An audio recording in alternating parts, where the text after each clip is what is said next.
Good morning! Maya pabak po kay Kongan Kabalen. Good morning everyone. Happy Friday po. Welcome po sa CLTV 36 news stream. Opo, kayo po yung nakatutok dito sa ating news streaming.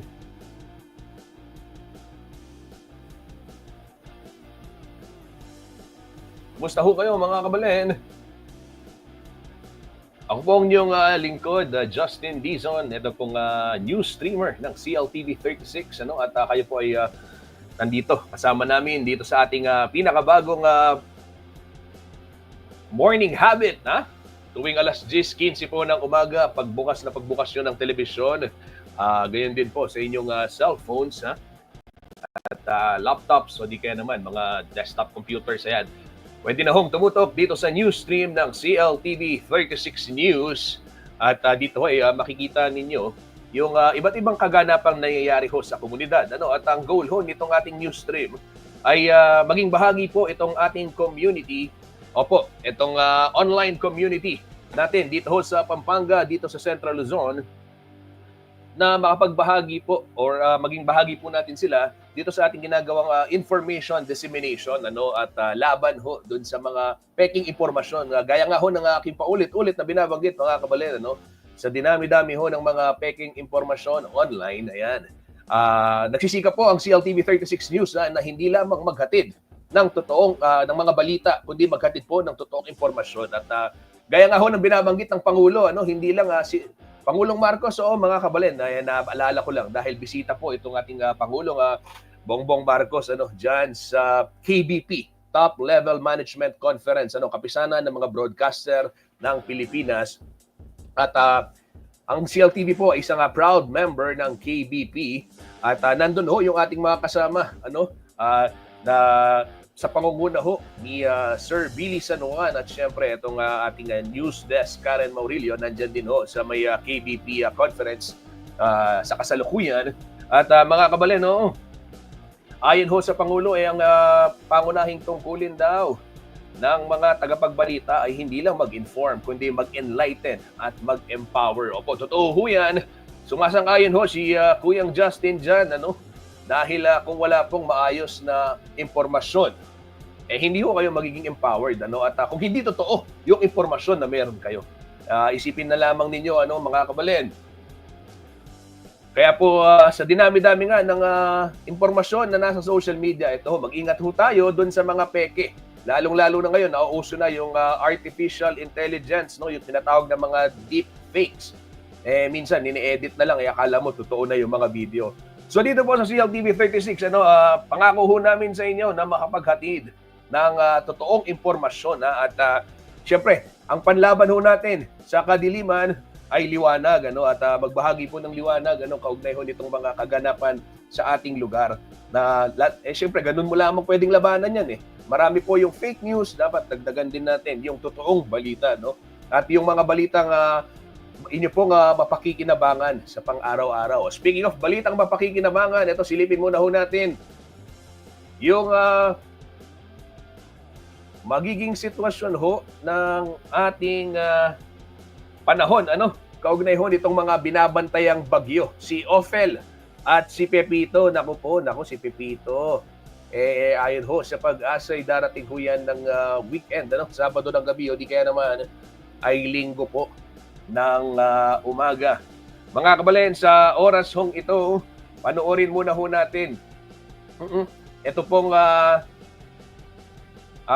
weather update ng Pag-asa. Pero bago yan, share mo muna itong ating stream at makibahagi ka na dito sa online community ng CLTV 36. At ito po mga kabalen, i-update ko lang. Ito pong Pag-asa weather report. Kanina pong alas 5 ng umaga, ito po yung latest available data. At mamayang alas 11:30 maglalabas muli ito pong ating Weather Bureau kaugnay po ng update kay Bagyong Ophel at kay Bagyong Pepito. Mula sa Pag-asa Weather Forecasting Center, ito ng ating update sa mga binabantayan nating bagyo sa loob ng ating Philippine Area of Responsibility. Kaninang alas 4 ng umaga, huling namataan itong sentro ni Bagyong Pepito sa layong 795 kilometers silangan ng Giwan, Eastern Samar. Ito ay isa pa ring severe tropical storm, bahagyang lumakas sa mga nakarang oras. May taglay na lakas ng hangin na malapit sa gitna no umaabot ng 110 kilometers per hour at pagbukso na umaabot ng 135 kilometers per hour. Patuloy yung paggalaw nito generally westward or pakanluran sa bilis sa 25 kilometers per hour. Sa ngayon, wala pa itong direktang epekto sa anumang bahagi ng ating bansa. Makikita natin dito sa ating latest satellite images, itong mga makakapal na kaulapan na patuloy na nakakaapekto sa malaking bahagi ng Northern Luzon. Ito pa rin yung epekto ni Bagyong Ophel. Isa pa rin itong typhoon at yung latest location natin as of 4 a.m. today ay sa layong 100 kilometers northwest ng Calayan, Cagayan. So may taglay itong lakas ng hangin na malapit sa gitna na umaabot ng 120 kilometers per hour at pagbukso na umaabot ng 150 kilometers per hour. Patuloy yung paggalaw nito north-northwestward sa bilis sa 20 kilometers per hour at nagsisimula na itong lumayo dito sa kalupaan ng extreme northern Luzon area. So malaking bahagi pa rin ng Hilagang Luzon ngayong araw, asahan pa rin natin itong mga malalakas sa pag-ulan at malalakas na hangin. Particular na sa extreme northern Luzon, for the rest of northern Luzon, sa mga rehiyon ng Ilocos, Cordillera at Cagayan Valley, magpapatuloy pa rin itong maulap na kalangitan at mataas sa tsansa na makalat-kalat na pag-ulan. So unti-unti na mababawasan yung mga pag-ulan for the rest of Luzon. Magpapatuloy yung fair weather conditions for Visayas at Mindanao apart from yung mga localized thunderstorms especially sa hapon hanggang sa gabi. At ito nga yung latest track and intensity forecast para kay Bagyong Ophel. So ito yung tropical cyclone bulletin na issued natin as of 5 a.m. today.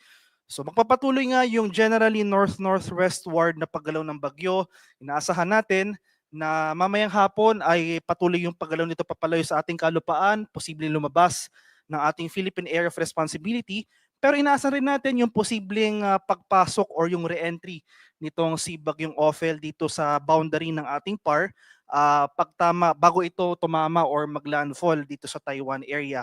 At throughout the remainder of the forecast period, dahil sa patuloy na interaksyon nitong si Ophel sa kalupaan, sa areas ng extreme northern Luzon, and after that, interaction sa landmass ng Taiwan area, inaasahan natin ang continuous weakening. So hindi nakagandahan yung environment. So hindi na ganun ka-favorable kumbaga yung environment na kung saan papunta itong si Ophel. So inaasahan natin possible downgrading into a severe tropical storm. Prior to landfall, maging tropical storm lamang ito patungo sa remnant low at patuloy na inaasahan natin na habang nasa loob ito ng ating Philippine Area of Responsibility ay posible na ngang malusaw itong si Ophel pagsapit ng early next week. At ito naman yung ating latest track and intensity forecast para kay Bagyong Pepito. Inaasahan natin yung generally westward or west-northwestward na paggalaw nitong nasabing bagyo. At magpapatuloy yung paglakas or pag-intensify ni Pepito. Posible itong maging isang ganap na typhoon within the next 12 hours. So within the day, inaasahan natin possible this afternoon maging typhoon category na ito. Magpapatuloy yung intensification or paglakas ng nasabing bagyo. Possible by tomorrow, isa na itong ganap na super typhoon category prior to landfall dito sa silangang bahagi ng Luzon or Visayas. So makikita natin dito, kailangan natin bigyan diin itong tinatawag nating confidence cone. Sakop nito ang malaking bahagi ng Central Luzon, Southern Luzon at Eastern Visayas. Nangangahulugan po ito na ito yung mga areas na posibleng maapektuhan nitong landfall o yung direktang pagtama ng sentro ng bagyo. So makikita po natin over the weekend, ito yung critical period, ito yung time kung saan pinakamalapit itong sentro ni Bagyong Pepito sa ating kalupaan. So inuulit ko po itong areas ng yung most likely scenario natin, possible landfall over Central Luzon, dito sa eastern coast ng Central Luzon or Southern Luzon, pero hindi natin tinatanggal yung possibility ng more southward shift ng track ng bagyo. So, hagip pa rin itong eastern coast ng Eastern Visayas. So umantabay tayo sa mga succeeding issuance ng tropical cyclone bulletins para sa bagyong ito kung makakaroon man tayo ng significant changes sa ating track scenario. So inasahan natin yung landfall itong si Bagyong Pepito ay peak intensity or ito yung pinakamalakas na hangin na nadala ng bagyo. Nasa natin na after landfall over parts of after landfall over sa kalupaan, patuloy nitong babaybayin itong mainland Luzon at possible magkaroon ng slight weakening or paghina nitong bagyong ito at patuloy itong lalabas ng West Philippine Sea. Posibleng lumabas ng ating Philippine Area of Responsibility Monday next week. At para kay Bagyong Ophel, kahit na nagsisimula na itong lumayo sa ating bansa, makakaranas pa rin tayo ng mga malalakas na hangin sa ilang bahagi ng Hilagang Luzon. So as of 5 a.m. today, may tropical cyclone wind signal number 3 pa rin tayo nakataas dito sa western portion ng Babuyan Islands, sa northwesternmost portion ng mainland Cagayan, at dito sa northernmost portion ng Ilocos Norte sa bayan ng Pagudpud. At may signal number 2 tayo sa rest of Babuyan Islands, dito sa northwestern portion ng mainland Cagayan, northern portion ng Apayao, at itong northern portion ng Ilocos Norte. Signal number 1 sa Batanes, sa nalalabing bahagi ng Cagayan, itong northern portion ng Isabela, nalalabing bahagi ng Apayao, dito sa northern portion ng dito sa area ng Kalinga, northern and central portions ng Abra, sa nalalabing bahagi ng Ilocos Norte at itong northern portion ng Ilocos Sur. Kaya sa mga areas na ito, malaking bahagi pa nga ng Hilagang Luzon, maghanda pa rin tayo kahit na papalayo na itong si Bagyong Ophel. Asahan pa rin natin yung mga pagbukso ng hangin, especially sa mga areas under wind signal number 3. Posible mapaminsala pa rin yung hangin ating inaasahan sa mga susunod na oras. And in anticipation naman sa papalapit na Bagyong Pepito, dumami pa yung mga areas na may tropical cyclone wind signal. So as of 5 a.m. today, tropical cyclone wind signal number 1 dahil sa papalapit na Bagyong Pepito ay nakataas na dito sa area ng Catanduanes, sa eastern portion ng Camarines Norte, dito sa eastern portion ng Camarines Sur. May signal number 1 rin dito sa eastern portion ng Albay, at dito sa eastern and southern portions ng Sorsogon. Sa areas ng Visayas, signal number 1 dito sa northern Samar, northern portion ng eastern Samar, at sa northeastern portion ng Samar. Kaya sa mga lugar na ito, ngayon pa lang maghanda na tayo, may palugit or warning lead time itong tropical cyclone wind signal number 1. So magtataka tayo, wala pa tayong nararanasang malalakas na hangin. Asahan natin na within the next 36 hours, dahil sa papalapit na Bagyong Pepito, magsisimula na tayong makakaranas sa mga pagbukso ng hangin sa mga susunod na oras or at least sa susunod na araw. So dahil sa papalapit na bagyo, at inasan nga natin na itong si Pepito ay posibleng lumakas pa into a super typhoon category, yung pinakamataas na tropical cyclone wind signal na posible nating i-issue para kay Bagyong Pepito ay wind signal number 5. So habang papalapit itong si Bagyong Pepito, asahan natin mas maraming areas pa yung makakaranas or i-issue natin ng warning signal or wind signal. Posibleng tumaas pa yung mga wind signal sa mga ilang lugar, especially itong mga lugar under wind signal number 1. Kaya mantabi tayo sa mga succeeding issuances ng ating Tropical Cyclone Bulletin para kay Bagyong Pepito. In terms naman of heavy rainfall o yung mga malalakas na pag-ulan na dala ng bagyo, unti-unti na nabawasan or unti-unti na humina yung mga pag-ulan dito sa Hilagang Luzon. Moderate to heavy rains ang ating inaasahan pa rin pero sa areas ng Batanes, Babuyan Islands, Cagayan, at Ilocos Norte. Gayunpaman, since nakapagtala nga tayo ng malawakang pagbaha sa ilang areas ng Cagayan Valley, noong mga nakarang araw, kahit na nabawasan or humina na yung mga pag-ulan na ito, maghanda pa rin tayo dahil saturated na yung lupa sa areas na ito. Posible pa rin dyan yung mga banta ng pagbaha at pagguho ng lupa kahit na mahina yung mga pag-ulan na ating mararanasan. And in anticipation naman sa papalapit na si Bagyong Pepito, inaasahan natin as early as tomorrow, makakaranas tayo ng malalakas na pag-ulan sa malaking bahagi ng Southern Luzon, itong area ng Bicol Region as well as itong area ng Eastern Visayas. So itong areas shaded ng red, intense torrential rains. Greater than 200 millimeters ng pag-ulan na ating inaasahan sa area ng Catanduanes. Heavy to intense rains sa mga areas shaded ng orange. Yan ay sa mga lalawigan ng Camarines Sur, Albay, Sorsogon, Northern Samar at Eastern Samar. Moderate to heavy rains naman sa mga areas shaded ng yellow sa mga lalawigan ng Quezon, Camarines Norte, Masbate, Samar, Biliran at Leyte. Kaya sa mga lugar na ito, asahan pa rin natin na dahil sa papalapit na Bagyong Pepito, mas rarami pa yung mga areas sa mga karanasang pag-ulan. And pagsapit nga ng Sunday, ito yung peak ng rainfall or ito yung time period kung saan pinakamalapit itong si Pepito sa ating kalupaan. Malaking bahagi na ng Central Luzon, some parts of Northern Luzon, itong Southern Luzon, as well as Eastern Visayas, magpapatuloy mga pag-ulan dito.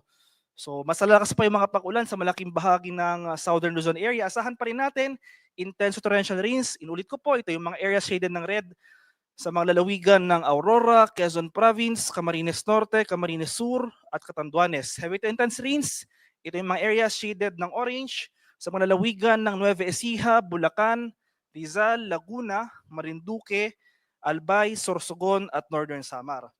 Moderate to heavy rains naman, ito yung mga areas na shaded ng yellow sa mga lalawigan ng Nueva Vizcaya, Quirino, Pangasinan, Zambales, Tarlac, Pampanga, Bataan, dito sa Metro Manila, sa Cavite, Batangas, Oriental Mindoro, Romblon, Masbate, Samar at Eastern Samar. Kaya sa mga lugar na ito, especially itong mga areas shaded ng red at orange. So ito yung torrential rains, heavy to intense rains rin na ating inaasahan sa mga lugar na ito. Ito yung mga lugar na mararanasan yung pinakamalalakas sa pag-ulan na dala ng papalapit na bagyong Pepito. Ngayon pa lamang maghanda na tayo sa mga posibleng pagbaha at pagguho ng lupa dahil ang inaasahan natin over the weekend magsisimula yung mga malalakas sa pag-ulan sa mga areas na ito. Magsimulan na tayo ng precautionary measures, especially nga dito sa area ng Bicol Region at Eastern Visayas. And as of 2 a.m., ito yung storm surge warning po natin na na-issue. Ito yung daluyong ng bagyo, especially sa mga low-lying areas at yung mga coastal communities along this coastline. So inasahan natin 2.1 to 3 meters na wave height or yung storm surge height sa mga areas or sa mga coastlines ng Batanes, dito sa Cagayan, Ilocos Norte at Ilocos Sur. 1 to 2 meters ng storm surge height naman ating inasahan sa areas or sa mga coastlines ng Cagayan at sa Isabela. Ito ay para sa storm surge warning para kay Bagyong Ophel. At in anticipation naman sa papalapit na Bagyong Pepito, nag-issue na rin ang ating nag-issue na rin po tayo ng storm surge warning for the next 48 hours. Inasahan natin itong moderate risk ng storm surge dito sa mga areas ng Camarines Sur or itong coastlines ng Camarines Sur as well as Catanduanes. So 1 to 2 meters naman ng storm surge ang ating inaasahan sa mga coastlines ng Albay, dito sa Camarines Sur, dito sa area ng Eastern Samar, Northern Samar, pati na rin dito sa area ng Sorsogon. Kaya sa mga lugar na itong maghanda tayo, especially sa mga low-lying areas, itong mga coastal communities na malapit sa dagat baybayin sa posibleng storm surge o yung daluyan ng bagyo. Sa kalagayan naman nating karagatan, as of 5 a.m. today, may gale warning pa rin tayo nakataas. Dulot pa rin yan ni Bagyong Ophel sa mga seaboards ng Batanes, dito sa bahagi ng Cagayan, including Babuyan Islands at northern coast ng Ilocos Norte. Kaya sa ating mga kababayang mangingisda at may mga maliliit na sasakyang pandagat sa mga areas na ito, kung maaari ay huwag po muna tayong pamalaot dahil makaranas po rin tayo ng maalon hanggang sa napakalong karagatan na dala ng nasabing bagyo. Ito naman yung mga areas outside na or ito yung mga areas na walang gale warning na nakataas. Inasan pa rin natin itong maalong karagatan sa eastern seaboard ng mainland Cagayan, seaboard ng Isabela, sa eastern seaboards ng Northern Samar, Eastern Samar, Dinagat Islands, Surigao del Norte, including Siargao and Bocas Grande Islands, Surigao del Sur at Davao Oriental. Kaya sa mga lugar na ito, sa ating mga kababayang mangingisda, iba yung pag-iingat pa rin sa ating mga kababayan na maglalayag. Dahil inaasahan natin na dala ng papalapit na Bagyong Pepito, magsisimula na rin itong maalong karagatan sa most of Eastern Visayas as well as Caraga region. At yung susunod na Tropical Cyclone Bulletin issuance para kay Bagyong Ophel at Bagyong Pepito ay mamayang alas 11 ng umaga. At para sa karagdagang impormasyon tungkol sa ulat panahon, lalong-lalo na sa mga heavy rainfall warnings o rainfall advisories na posibleng i-issue ng ating Pag-asa Regional Center sa ating mga lokalidad, i-follow kami sa aming social media accounts at DUST_Pag-asa. Mag-subscribe rin kayo sa aming YouTube channel sa DUST Pag-asa Weather Report at palagi bisitahin ang aming official website sa pag-asa.dust.gov.ph. At yan naman po ang latest mula dito sa Pag-asa Weather Forecasting Center. Magandang umaga sa ating lahat. Ako po si Dan Villamil Lagulat.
Good morning everyone. Nagbabalik ho ang CLTV 36 news stream. Opo, live din ho tayong napapanood sa telebisyon.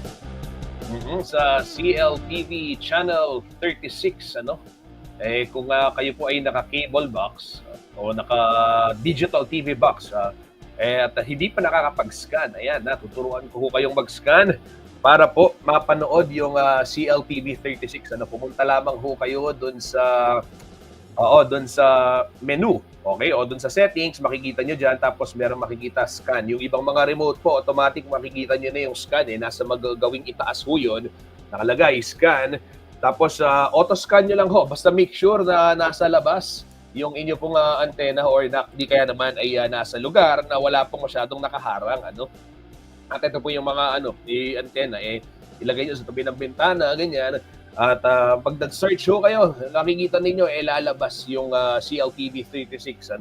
At papapanood nyo na ng mas malinaw ito pong ating mga programa.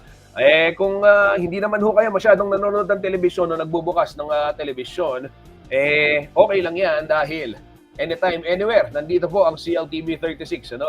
Sa inyo pong mga telepono, kung kayo po yung naka-Android, ayan, meron app yung CLTV, mga kabalen, pwede hong mapanood sa Android phone yung ating mga programa. Basta download nyo lamang po yung ating live streaming app. Yan, application ho yan sa Play Store. At kung kayo naman naka-iOS, yan, sa banggit ng iOS tuloy. Kung kayo po ay iOS, mga kabalen, yan, pwede naman yan sa website ho natin. Pumunta kayo. O di kaya sa Facebook, live ho tayo. Gayon din po sa YouTube, kabalen. At araw-araw ho, samahan ninyo si Kuyang Justin Dizon para ho maghatid ng mga balita na makatotohanan at impormasyong mapakikinabangan. Good morning po! Ayan, Jong Quiros nanonood sa atin. Hi, Jong, good morning. Ayan, si Acel Mariano Fernando, good morning. Good morning, Acel. Maraming salamat. Nakatutok ho sila sa ating Facebook page. At dito naman sa YouTube, batiin din natin si Kuyang Edgar Soriano na nanonood dito sa ating news streaming. Oo, kabalen, i-like ho ninyo, i-share ninyo itong ating CLTV 36 news streaming. At makibahagi po dito sa discussion sa ating comment section. Oo, at maging parte po ng patuloy na lumalaking online community dito pong CLTV 36. Meron ho tayong as we speak, mahigit na pinagsama. Mahigit 1.5 million followers sa ating social media pages. Yun dito ho sa CLTV 36 main page, ayan mahigit 1 million na yan. At dito naman sa CLTV 36 News, kalahating million po. At pagdating naman sa ating entertainment, follow nyo rin yung CLTV 36 Entertainment dahil marami ho kaming mga inihahandang mga sorpresa. Ayoko munang banggitin. Po yung syempre may mga magbabanggit po niyan. Pero soon, abangan ho ninyo, nakikita naman ho ninyo yung mga laman ng ating CLTV 36 Facebook page. At very, very exciting ho yan.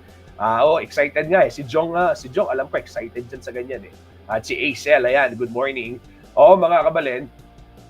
So, ganun ho, patuloy ang paglaki ng ating online community, kaya makibahagi na po dito sa ating kwentuhan, sa ating talakayan. Dito po sa social media at maging sa ating website. Kung meron ho kayong mga nais iparating sa ating mga kababayan,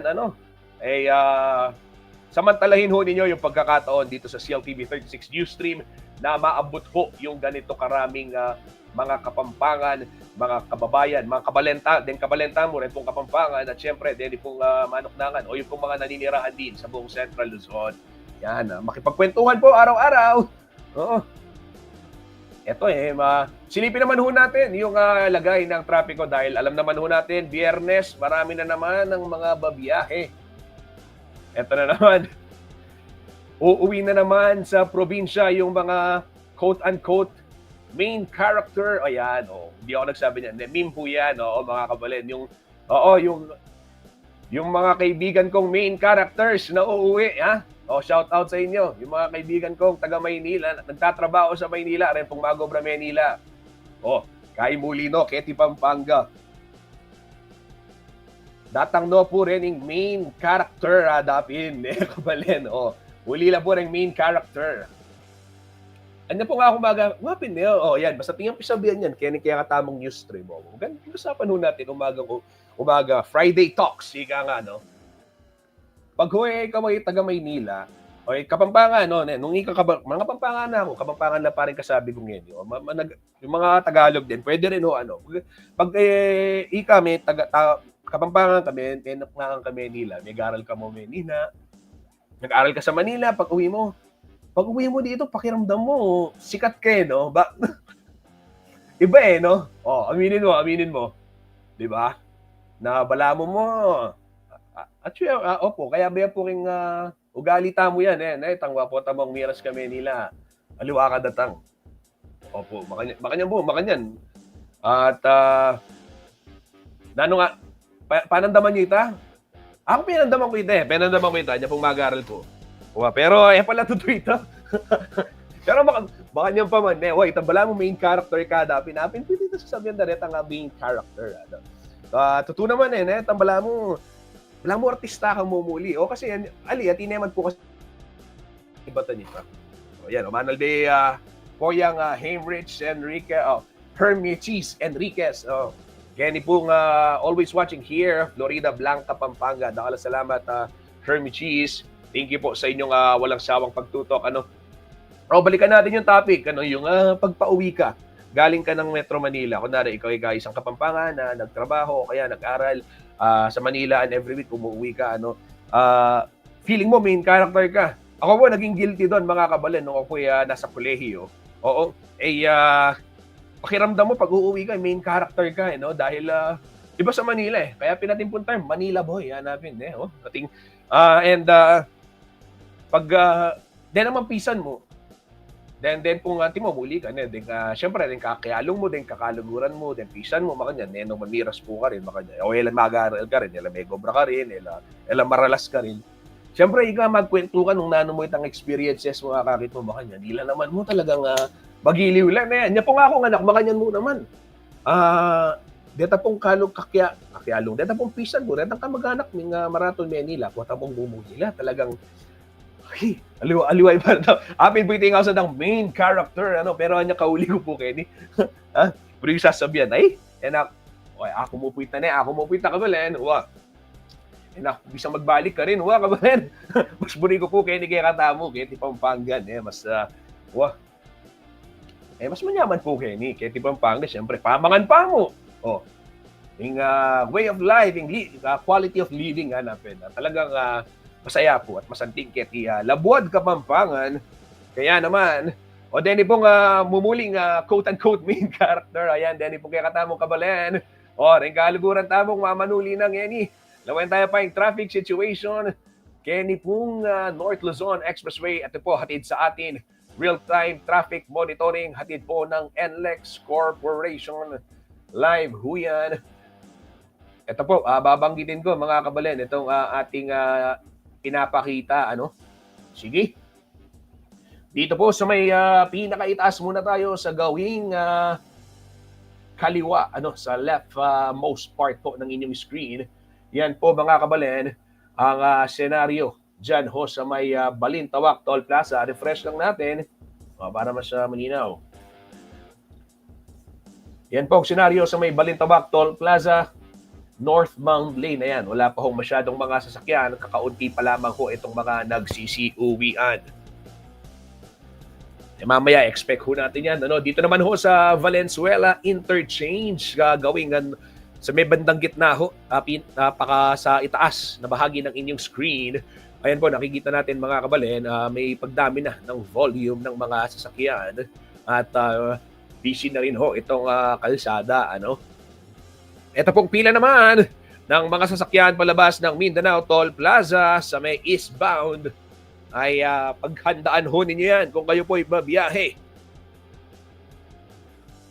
Ito po mga kabalen, sa gawing ilalim naman, tanggalin ko lang yung ating banner. Ayan, sa gawing ilalim, may makikita ho ninyo sa May Kawayan Interchange Bridge.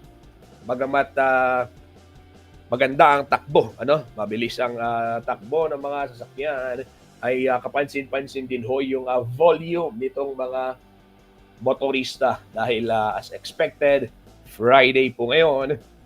Sa Bocaue Toll Plaza, para ho sa mga paluwas, may pila ho doon sa may papunta ng Metro Manila. Ayan, makikita ho ninyo yung sa Toll Plaza, may pila doon sa may cash lane, habang sa may RFID lane naman, maluwag pa rin po yung sitwasyon.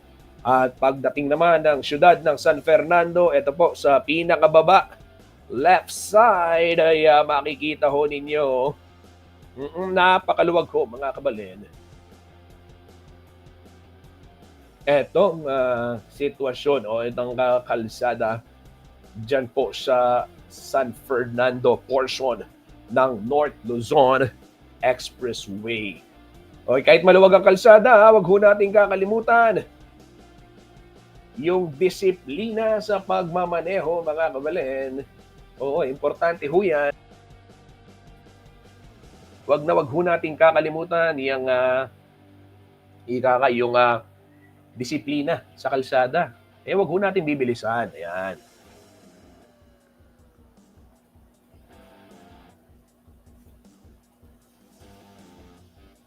Okay, tuloy-tuloy ho tayo sa ating pagbabalita.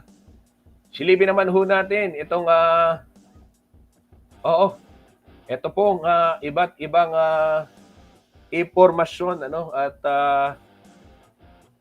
mula naman sa CLTV 36 news page. Ito po, stream muna natin itong mga update natin. Ayan.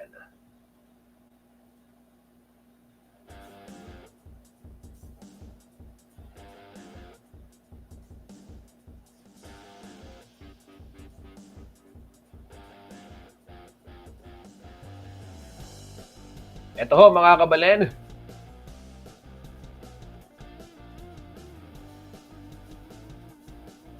Sa darating pong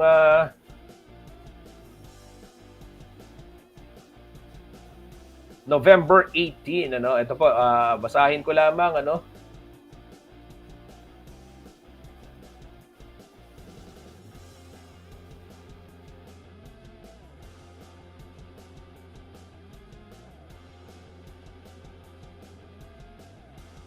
80 years, Mapaniques echoing Song of Survival.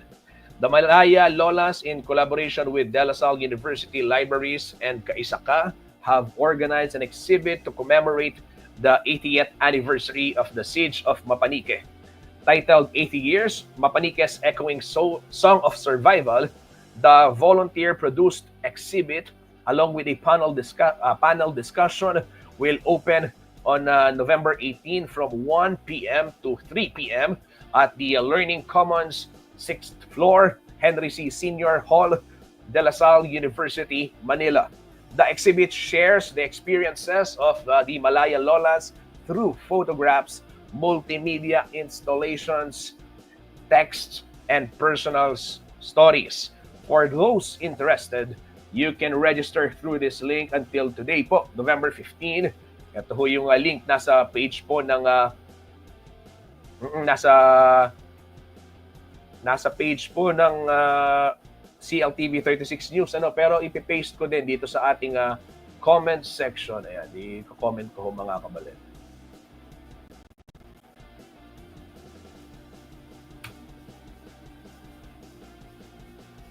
Ayan po, for those interested, ayan, naka-comment ho dyan. Ito pong exhibit, kaugnay ho ng kasaysayan at kwento dito pong Malaya Lolas. O mga kabalin, sila ho yung biktima ng sexual na pang-aabuso ng mga Japanese soldiers noong panahon po ng ikalawang digmaang pandaigdig o nung occupation po ng mga Hapon dito sa ating bansa. Ito po ay mangyayari dyan sa may De La Salle University sa Manila. Sa November 18 ho yan, mga kabalid.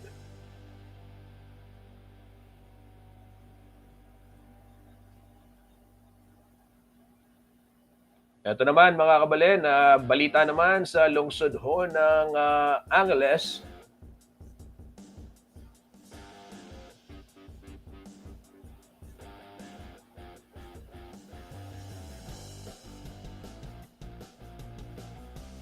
Opo, ito ay idinaos po ng mga empleyado ng local government ng Angeles City ang isa pong tree planting activity sa watershed ng syudad sa may barangay Sapang Bato. Ngayon ho yung Biyernes, November 15, kabilang ho rito sa mga nakiisa sa aktibidades yung mga personnel ho ng City Environment and Natural Resources Office, Mayor's Office, ito pong Puso Center, City Tourism Office, City Information Office at City Economic Development and Investment Promotions Office. Yan ho, mga kabaled.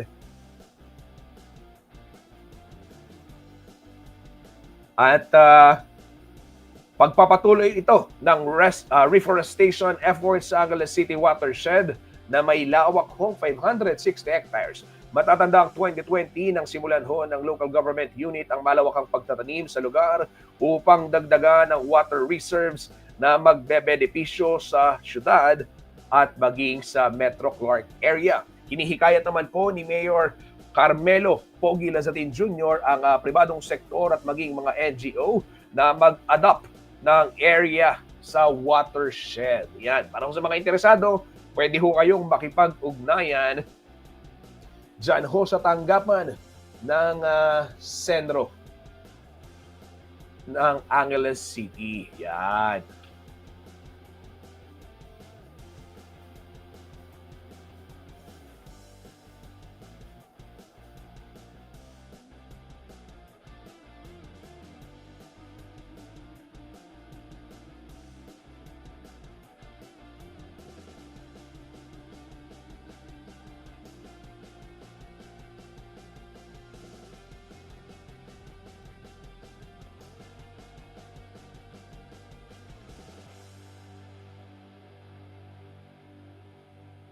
Okay, ito yung mga ibang litrato. Mga kabalan, silipin ho natin.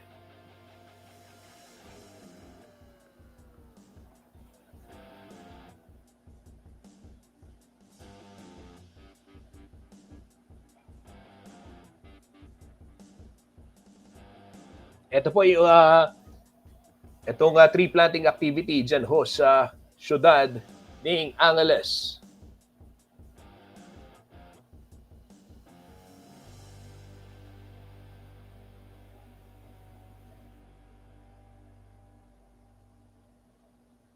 Sa ibang balita naman ho tayo. Ito mga kabalan, silipin naman ho natin yung ibang balita dito sa CLTV 36 Facebook page. Ito po. Ginugunita ho ngayon itong o ipinagdiriwang ho ngayon itong Skin Disease Prevention Week, National Skin Disease Detection and Prevention Week. Ayon ho sa DOH, kaugnay nito nagpaalala po yung ahensya sa publiko na maglaan ng oras upang magpakonsulta o magpakonsulta ng kanilang balat. Maari kasi nga may kinalaman sa kalusugan ang kalagayan ho ng ating balat. Ayon ho kay Dr. Zarla Gulmatico Flores ng National Skin Center sa Jose R. Reyes Memorial Medical Center, posibleng palatandaan ang estado ng balat sa nakatagong sakit sa loob ho ng katawan tulad na lamang ho ng mga heart problems, diabetes at autoimmune disorder. Oo. Ibinahagi rin po ng DOH ang ilang tips kung paano maprotektahan ang ating balat. Kabilang na rito yung paggamit ng sunblock, ito pong payong at sombrero. At kung may mapansing nunal naman, paalala ho ng DOH na obserbahan ito kung may pagbabago sa kulay, hugis at maging sa laki nito. Huwag din umanong magse-self-medicate at tanging sa doktor lamang pumunta kung kayo po ay may nararamdamang or may nakikita ng kakaiba sa inyo pong mga balat. Yan ho'y paalala ng Department of Health. Ito ho yung mga dapat tandaan para ho proteksyonan yung ating mga balat ayon ho sa DOH.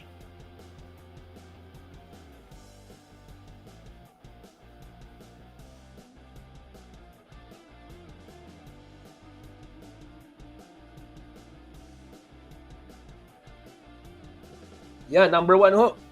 Hanggat maaari, gumamit ng sunblock, SPF 30 plus at iwasan ang labis na pagbilad sa sikat ho ng araw.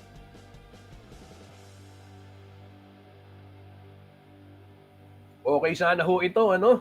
Kaso ang mahal-mahal ng sunblock, mga kabalen, oo. Paano naman yung, 'di ba? Ayoko hong maging negative, pero okay, magpapaalam na ho tayo sa TV muna, ha. Salamat ho sa mga tumutok sa atin sa telebisyon, pero patuloy ho ang ating streaming dito po sa ating Facebook, ano. Mamaya magbe-break lang ako pero hindi ko ho ito papatayin, tuloy-tuloy ho tayo. Lalo na may mga bagyo ho tayong binabantayan eh. O going back doon sa aking sinasabi kanina, paano naman ho yung sunblock? O naintindihan ho natin na totoo naman. Kailangan gumamit ng sunblock. Kaso po ang problema, gaya na lamang ni Kuyang Justin, yung mahal-mahal ho ng sunblock. Tapos yung SPF 30 plus, tapos ang uring manggagawa, hindi naman ho niya maiiwasan na hindi magbilad sa araw. Real talk lang ho tayo, mga kabalen. Let us not sugarcoat things. Sika nga, paano naman ho yun? Oo, ang dapat gawin talaga dito, naniniwala ako dito. Kailangan ho nating umaksyon, i-reverse yung epekto ng climate change dahil po yung sikat ng araw ngayon hindi na biro. Yung alas 7 ng umaga nung bata ako. That was years ago. At yung alas 7 ho ng umaga ngayon, iba na ho yung init, iba na yung hapde ng sikat ng araw. At wala hong, ako para sa akin lang ho ito, mga kabalen, ha? Pwede ho kayong magbahagi ng inyong opinion at babasahin ko rin. Pero wala hong sunblock na makapagliligtas sa climate change, sa impacts ho ng climate change. Maganda ho na mayroong mga minor solutions tayong ginagawa, pero ito ho ay hamon sa ating mga policy makers at sa ating mga world leaders, not only here in the world leaders, okay? Not only, hindi lang po yung mga leaders natin, not only here in the Philippines, but world leaders. So, this is a challenge to everyone. Now, we have to act immediately to reverse the impacts of climate change. Mga kabalen, dahil ito po hindi biro. Yung panahon pa lamang, dati ho, alas 9 ng umaga, may makikita ka pang naglalaro sa kalsada nung ako'y kabataan pa nung kabataan ko Ngayon ho, wala na, mga kabalen. Ang init na ho talaga ng panahon. Kaya hanggat hindi pa ho nangyayari yan, paalala ho ng DOH, hanggat maaari gumamit ho ng sunblock na SPF 30+. Iwasan ho yung labis na pagbibilad sa sikat ng araw. At kung hindi naman maiwasan, ito nga, gaya ho ng nabanggit ko, siyempre, yung uring manggagawa, hindi naman talaga maiwasan na hindi magbilad sa sikat ng araw. Ito pong kaya katamong kaluguran, Then pong magigiting na miyembro ng traffic police, yung mga miyembro po ng Angeles City Traffic Development Office, yung miyembro ng CPOSCO, City of San Fernando, City Public Order and Safety Coordinating Office, yung PNP, LTO, yung mga nagpamando, at syempre yung mga uring manggagawa, mga tsuper, mga vendors, mga parking boys, yan ho,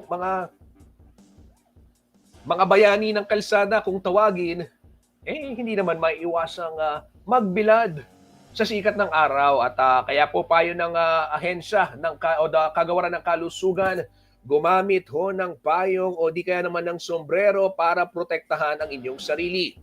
At panatilihing malinis ang balat at ugaliing maglagay ng akmang moisturizer. Opo, itong pero again, paano naman bibili ng moisturizer? Ika nga, So,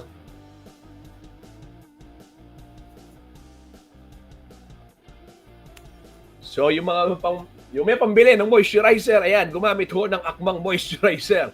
Ayon ho sa DOH, Ito naman, para ho sa sensitibong balat, gumamit ng mga produktong hypoallergenic at fragrance-free. Ayan, mga kabalen. Sabi ho na itong ating mga kaibigan, itong uring manggagawa na naman, paano ho yung sensitibong balat? Kasakit. Opo. At obserbahan po kung may pagbabago ang hugis. Ito, pwede na ho natin gawin dito. Importante ho ito. Obserbahan kung may pagbabago sa hugis, kulay at laki ho ng inyong nunal. At magpakonsulta sa doktor para malaman ang tamang gamutan. Huwag hong mag-self-medicate. At doon sa mga nakakanood sa atin, pwede ho kayong magtungo sa inyong pinakamalapit na health center at humingi po ng payo o advice o ng tulong ng mga profesional, ng mga doktor, ng mga nurse, ng mga health workers na nandyan po, at huwag ho tayong mag-self-medicate. Ang paalala ho yan ay mula naman sa Department of Health.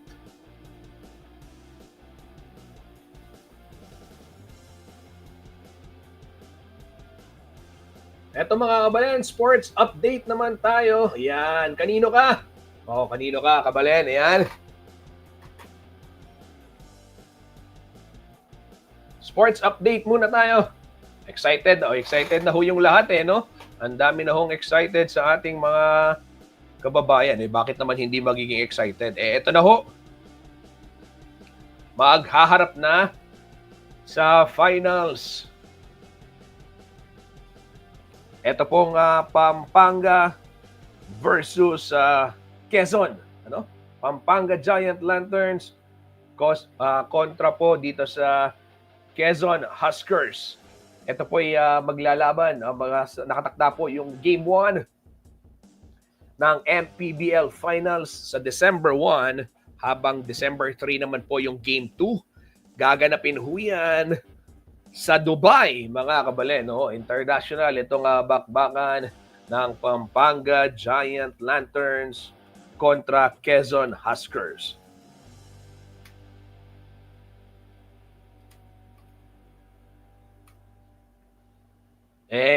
Abangan ho natin kung paano po yung magiging senaryo, at ito, exciting na laro din ho ito. Makikita ho natin kung paano makakaapekto yung out of town game, yung out of the country game dito pong MPBL.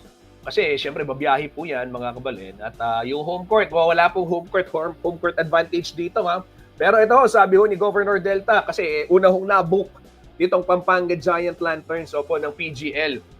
Una po nilang nabook yung kanilang ticket sa Dubai, sa finals. Matapos ho nilang talunin, ito hong number 1 ng North Division, ito pong San Juan Knights. Sa Game 2. Sweep pala. Okay, medyo magyayabang muna ako. Na-sweep pala, mga kabalen. Na-sweep ng Pampanga Giant Lanterns yung San Juan 2-0. At syempre, nauna ho nilang nabook itong ticket, at nanawagan ho si Governor Coach Dennis Delta Pineda sa atin hong mga kababayan na nandyan ho sa Dubai, UAE, na bumili na ng ticket.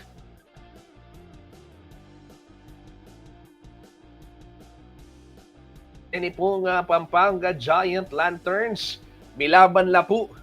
Kalaban do po rin Quezon Huskers. Ken pong Dubai, ken daratang December 1.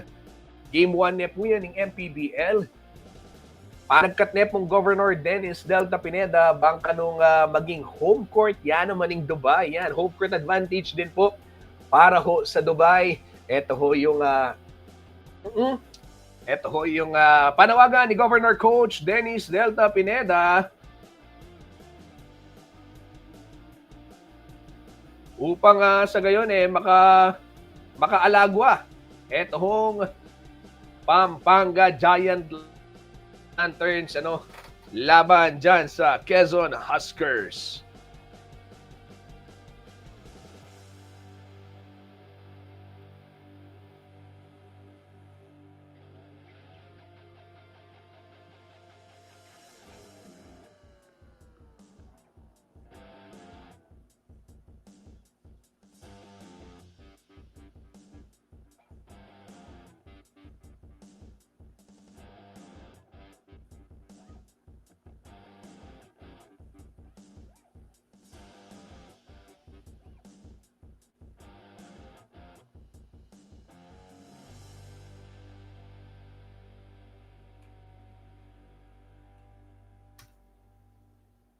Yan ho, mga kabalen.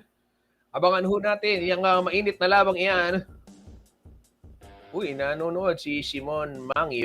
Hi, Simon Mangyo. Maraming salamat sa iyong pagtutok dito sa ating news streaming.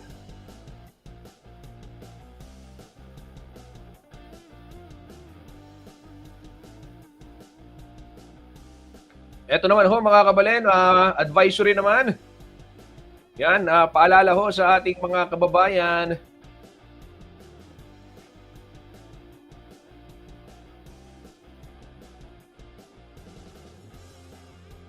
Diyan ho sa Davsu, in support to the Makatapak Festival celebration, classes at the Davsu Bacolor Campus are suspended ngayon pong araw mula alas 2:30 ng umaga. Ayan ho, kabalen, FYI yan. Advisory.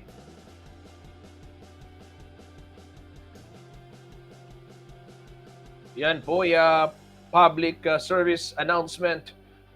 Suspendido po ang klase sa Davsu 2:30 p.m. onwards para sa Makatapak Festival.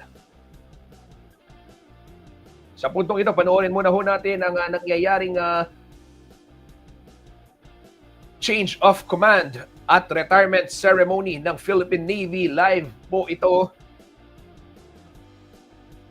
Diyan ho sa may Rojas Boulevard, City of Manila. At pinangungunahan po ni Pangulong Ferdinand Marcos. Narito po mga kabalen.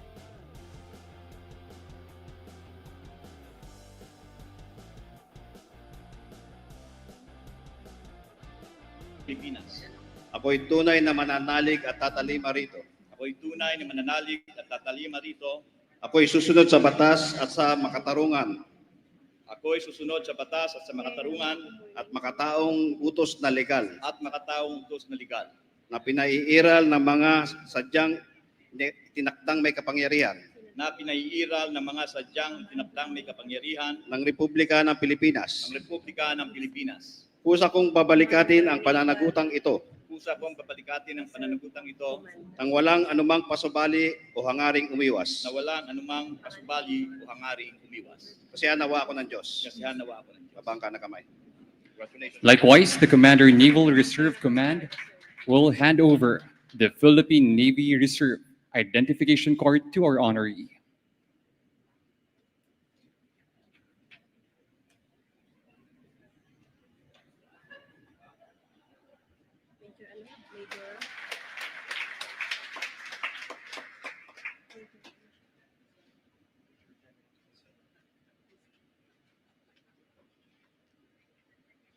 And now, the Secretary of National Defense, the Honorable Gilberto C. Teodoro Jr., will now introduce our presiding officer. Ladies and gentlemen, the President of the Republic of the Philippines and the Commander-in-Chief of the Armed Forces, His Excellency Ferdinand R. Marcos Jr.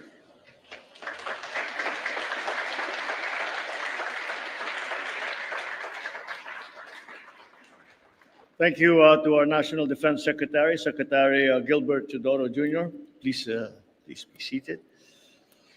Presidential Advisor on Military and Police Affairs, Roman Felix, and a new arrival, the Senator J.V. Ejercito, who has come to join us today.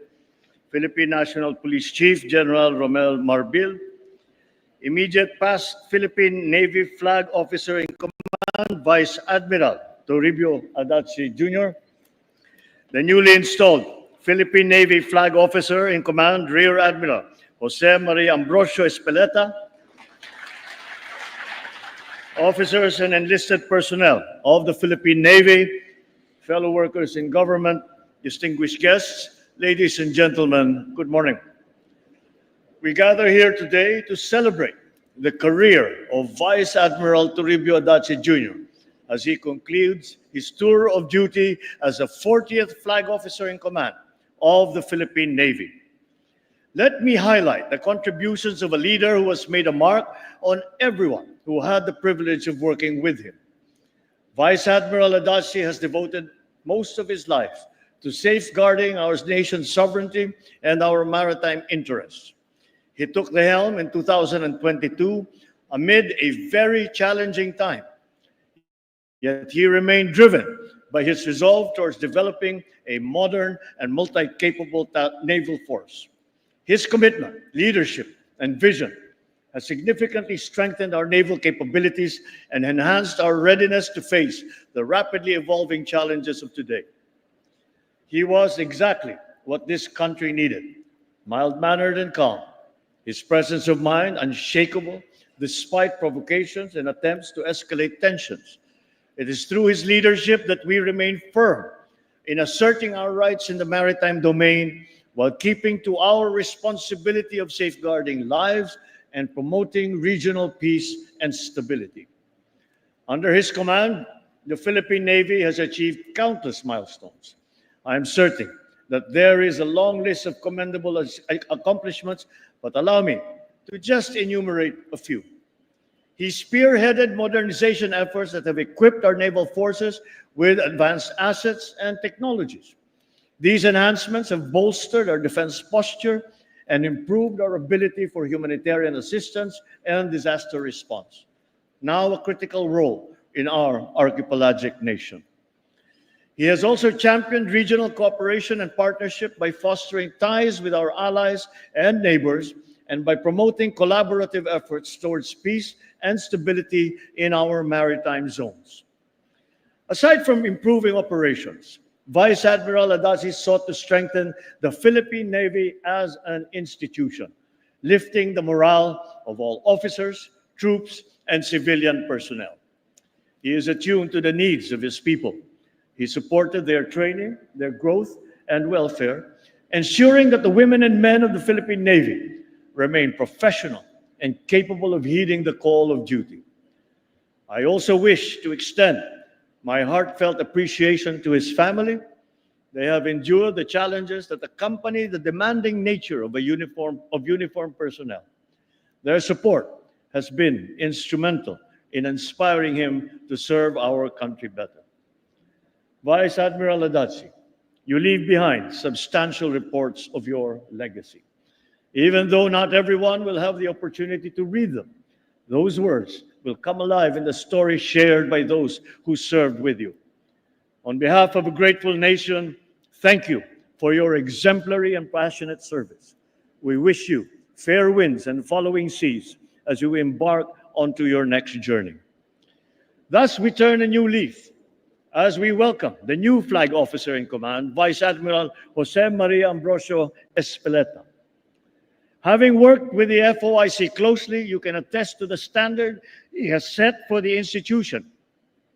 I expect the same, if not greater, from your leadership. As Vice Admiral Adazi has demonstrated, your predecessors are always difficult acts to follow. But given your competence, your experience, and mental fortitude, I am confident you will continue to lead the Navy with integrity and surpass any challenges that you might confront.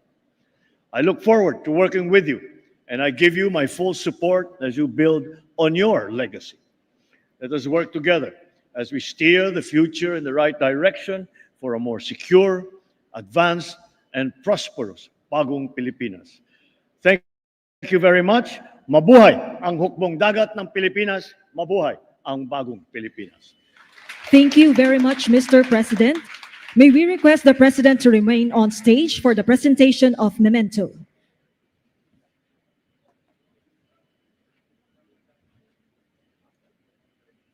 The Navy steering wheel is hereby presented to His Excellency Ferdinand R. Marcos Jr., President of the Republic of the Philippines and Commander-in-Chief, Armed Forces of the Philippines, during the Philippine Navy Change of Command and Retirement Ceremony at Headquarters Philippine Navy, Naval Station Jose Andrada, 2335 Rojas Boulevard, Manila, given this 15th day of November 2024.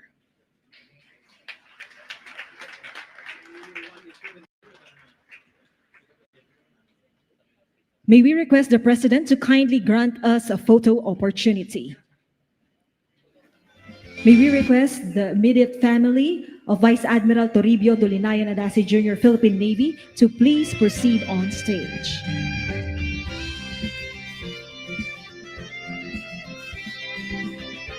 The immediate family of Rear Admiral Josema Ambrosio Q. Espeleta, Philippine Navy, please prepare.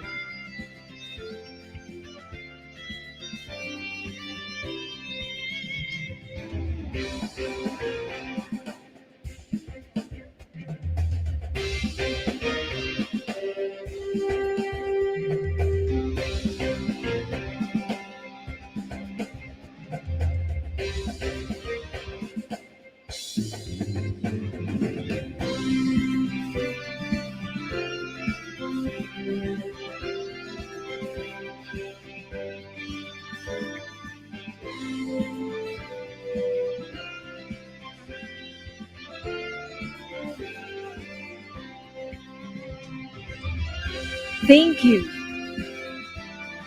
Please exit to your right.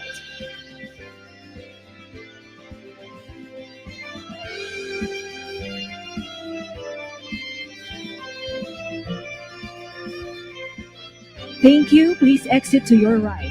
May we request the immediate family of Rear Admiral Josema Ambrosio Q. Escalera, Philippine Navy, to please proceed on stage.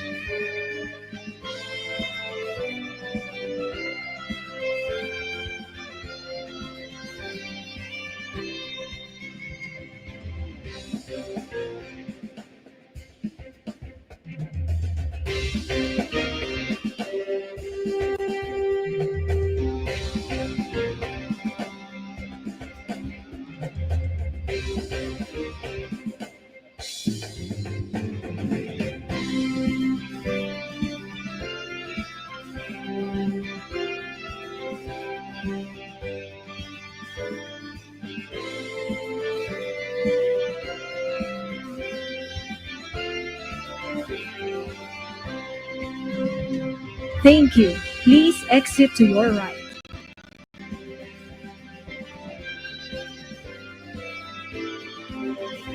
May we request the Philippine Navy Board of Advisors, former flag officer in command, and major commanders to please proceed on stage. Again, we would like to request the Philippine Navy Board of Advisors, former flag officer in commands, the Commanding General of Philippine Army, Commanding General of Philippine Air Force, Commandant Philippine Coast Guard, and the Chief PNP to please proceed on stage. May we request the Philippine Navy flag officers and generals with the rank of 08 and 09 to please stand by. Thank you.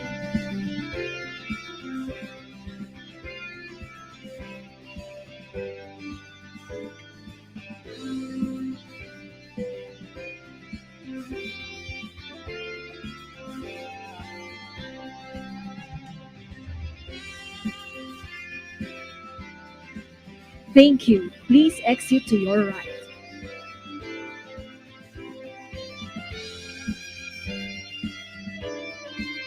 Thank you. Please exit to your right.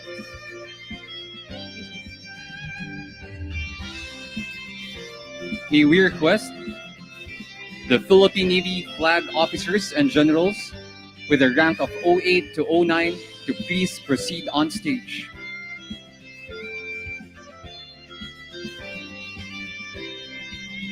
May we request the Philippine Navy flag officers and generals with the rank of 07 to please stand by. Thank you.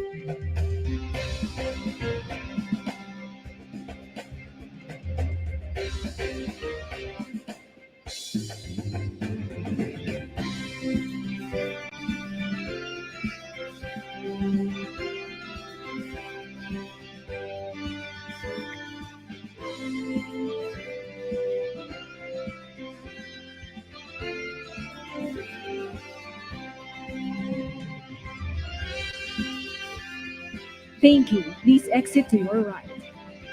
May we now request all Philippine Navy flag officers and generals with the rank of 07 to please proceed on stage for a photo opportunity with our official partner. Thank you.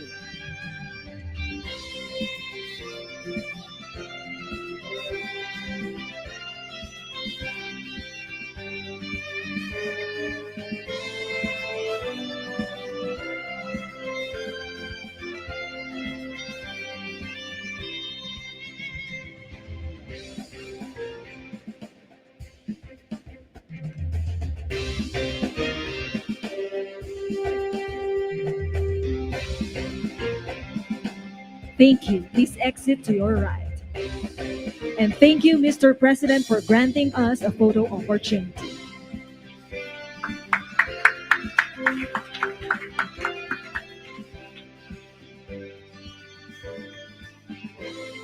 We shall now witness the official termination of the military service of Vice Admiral Toribio Dulinayan Adasi Jr., Philippine Navy.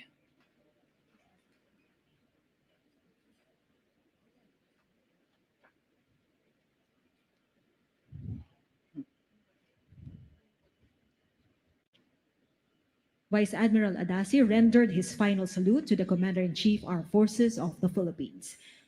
Please be seated. Ladies and gentlemen, for 39 years, 7 months, and 14 days, this unwavering and bold officer stood the watch. While others retreated to rest and took their nap, this sailor held the line and stood the watch. While others were training and learning their ropes, this skipper was already charting the course. For 2 years now, through calm and turbulent waters, this admiral took his steady hands and stood the watch.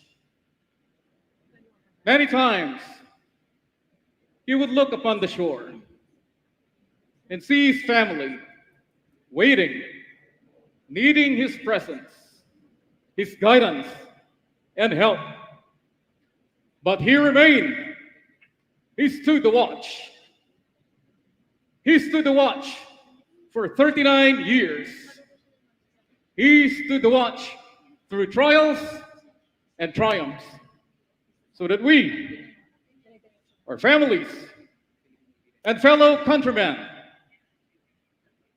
could sleep soundly in safety each and every night, knowing that a reliable leader stood the watch. Today, we are all gathered to say, Admiral, your watch stands relieved. Relieved by those you have trained, guided, and inspired. Admiral, your watch stands relieved. We have the con.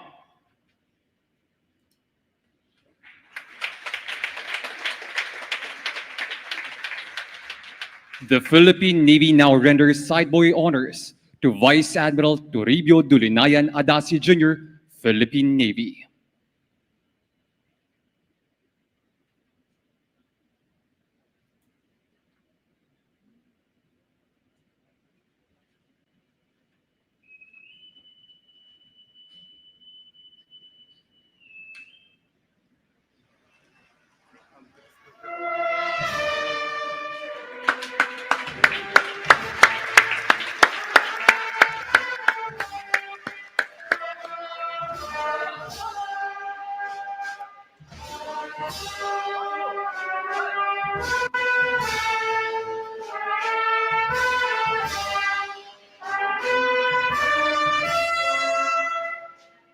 With that, ladies and gentlemen, we bring to a close this morning's ceremony.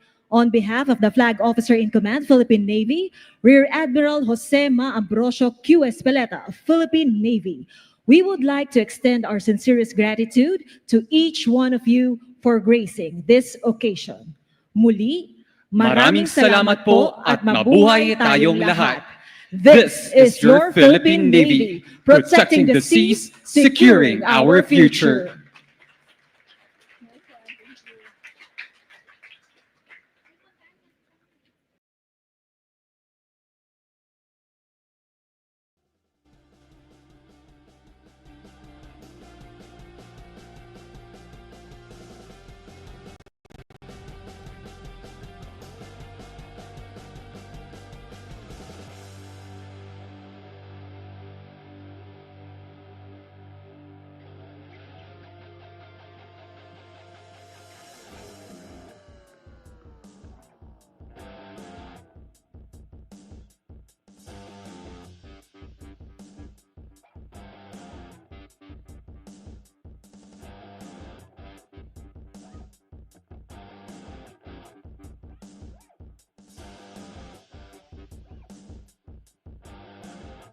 kailangan tayo na magtulong-tulong. Mayroon ang mahal nating bayan.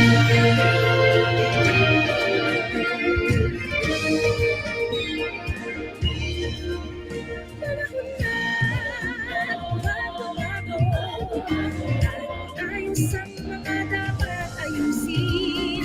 Dapat na itutuloy ng bawat mamamayan dito sa atin.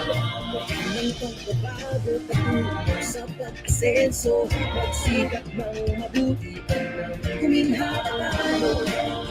Malaki natin sa mundo at ipamana sa bagong Pilipino at bagong Pilipinas.